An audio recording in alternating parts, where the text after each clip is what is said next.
Sabe, um tiro é uma coisa de uma fração de segundo, certo? Mas a história que ele deixa pra trás, essa dura muito mais tempo. E pra quem tá na pegada dos concursos policiais, decifrar essa história é o que faz toda a diferença. Hoje, a gente vai mergulhar fundo na balística forense para entender direitinho como cada vestígio, da pólvora até o impacto, vira uma peça-chave para resolver um crime. Então, o nosso roteiro aqui vai ser a jornada completa de um projétil. A gente começa dentro da arma, com a anatomia do disparo, depois vamos dar uma olhada no alvo e nos sinais que ele mostra pra gente. Daí, com essas pistas, vamos aprender a decifrar a distância do tiro. E por fim, a gente amarra tudo, vendo como isso se transforma numa prova, sabe? Uma prova robusta lá na justiça. Essa é a pergunta de ouro que move toda a balística forense. Porque, pensa bem, numa cena de crime não existe só um detalhe. Um grãozinho de pólvora não é só um grão. Uma marquinha de queimadura não é só uma marca. São pecinhas de um quebra-cabeça bem complicado. E o trabalho do perito é juntar tudo isso para que a verdade apareça, de forma clara, sem deixar dúvida. Ok, vamos começar do comecinho. O que acontece dentro da arma naquele exato instante do disparo? Essa é a primeira fase da nossa análise, que tecnicamente a gente chama de balística interna. Pensa nisso como se fosse uma explosão controlada. A grande sacada de uma arma de fogo é basicamente transformar a energia química da pólvora em movimento. A queima da pólvora cria uma onda de gases superquentes que se expandem com uma violência absurda, e é essa força bruta que arremessa o projétil para frente. É um princípio da física até que simples, mas que na perícia tem consequências bem complexas. E aqui está um dos grandes segredos da balística. E isso é o tipo de coisa que todo concurseiro tem que ter na ponta da língua. O cano da arma não joga para fora só o projétil. Não mesmo. Ele espelha uma verdadeira nuvem de evidências. Gases pelando de quentes, a chama do disparo, fumaça e, o mais importante para nossa análise, grãozinhos de pólvora que não deram tempo de queimar. São esses efeitos secundários que funcionam como uma assinatura do disparo. Beleza, agora a gente sai de dentro da arma e acompanha o projétil até o seu destino. A gente entra no que chamamos de balística terminal ou de efeitos. É a hora do impacto, o momento em que aquela nuvem de evidências que a gente falou bate no alvo. E é aí que a história do disparo fica gravada, para sempre, na superfície que foi atingida. Essa imagem aqui é um exemplo perfeito do que a perícia procura. Dá uma olhada com atenção ao redor do buraco de entrada.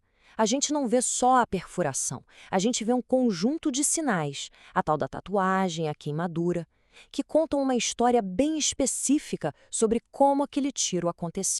Lembra daqueles grãos de pólvora que não queimaram e que a gente mencionou? Então, eles saem do cano com tanta força que se cravam na pele que nem uma tatuagem mesmo. E ó, isso não é uma manchinha superficial que sai lavando, não. É uma impregnação física das partículas. A presença e o jeito que esse halo se espalha são pistas diretas sobre a distância do tiro. E não para por aí. Junto com os grãos de pólvora, a chama e aqueles gases incandescentes também deixam sua marca. Eles literalmente queimam a superfície em volta do ferimento, criando o que os peritos chamam de zona de queimadura. É mais uma pista clara, outra parte da assinatura que grita: esse tiro foi de perto, muito perto. Ok, agora que a gente já identificou as pistas, a tatuagem e a queimadura, vamos usar isso para responder uma das perguntas mais clássicas de prova de concurso. Como é que a gente determina a distância de um disparo? A resposta, no fim das contas, está na presença ou na ausência desses sinais. Esse quadro aqui resume a lógica da investigação. Pensa comigo, num tiro de perto, o alvo não é atingido só pelo projétil, mas por toda aquela nuvem de resíduos, pólvora, fumaça, gases. Por isso a gente vê o halo, a queimadura e o esfumaçamento. Agora, conforme a distância aumenta, essa nuvem vai perdendo força, vai se espalhando no ar. Num tiro de longe, só o projétil tem energia para chegar no alvo. Então, a presença desses sinais é a prova da proximidade. Simples, né? Então, aqui está o pulo do gato. E isso é fundamental para qualquer prova. A definição de curta distância não é um número fixo de centímetros, é um conceito prático, baseado na evidência. Se os efeitos secundários estão lá, visíveis, é um tiro a curta distância. Se não estão, é a longa distância. É isso. Mas no final das contas, por que tudo isso importa tanto? Porque esses detalhes técnicos não são só curiosidades da ciência. Eles são a matéria-prima da justiça. Cada sinal que o perito analisa se transforma em prova material, um pilar que vai sustentar a verdade lá no tribunal. Essa citação resume perfeitamente o tamanho da responsabilidade. O perito não é só um cientista, ele é um agente a serviço da justiça. O trabalho dele transforma vestígios em fatos.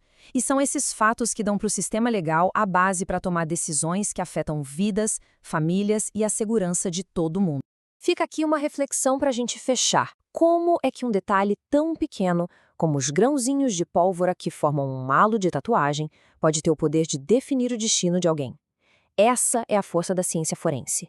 Ela ensina pra gente que na busca pela verdade não existe vestígio insignificante. Cada marca conta uma história, e a justiça depende da nossa capacidade de ouvir o que ela tem a dizer.